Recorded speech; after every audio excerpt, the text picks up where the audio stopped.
സമസ്ത കേരള ജമിയത്തുൽ ഉലമ ഒരൊറ്റ തീരുമാനവും മാറ്റി പറയേണ്ടി വന്നിട്ടില്ല. അത് മാറ്റി പറയുകയുമില്ല. അത് വരക്കൽ മുല്ലക്കോഹത്തങ്ങൾ തുടങ്ങി വെച്ചതാണ്. അത് പാങ്ങിൽ അഹമ്മദ് കുട്ടി മുസ്ലിയാർ, പുതിയ അബ്ദുറഹ്മാൻ മുസ്ലിയാർ, ഷിഹാബുദ്ദീൻ അഹമ്മദ് വയ ഷാലിയാത്തി, മൗലാന അബുൽ ഹഖ് അബ്ദുൽ ബാരി, വഫാത്തായ മാസവും കൂടിയാണ് ശംസുൽ ഉലമ ഖുതുബി മുഹമ്മദ് മുസ്ലിയാർ.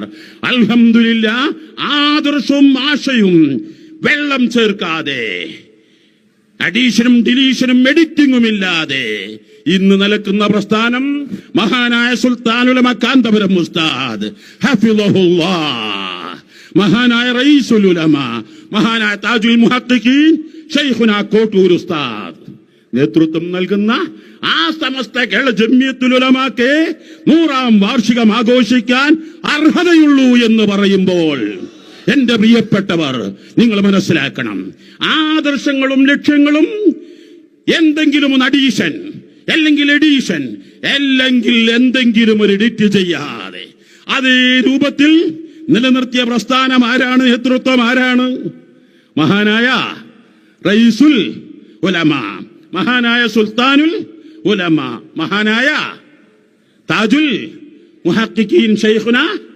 ആയതുകൊണ്ട് ഈ സമസ്തക്ക് മാത്രമാണ് ആശയാടിസ്ഥാനത്തിൽ 100ാം വാർഷികം നടത്താൻ അർഹതയുള്ളൂ എന്ന് ഇത്രയും പറഞ്ഞുകൊണ്ട് ഈ സമസ്തയുടെ പ്രചാരണം ഇൻഷാ അല്ലാഹ്, അത് സമസ്തയുടെ ജമിയത്തുൽ ഉലമ കഴിഞ്ഞ ദുൽഹജ്ജ് 14 ചാന്ദ്രവർഷമനുസരിച്ച് 100 തികഞ്ഞിട്ടുണ്ട്.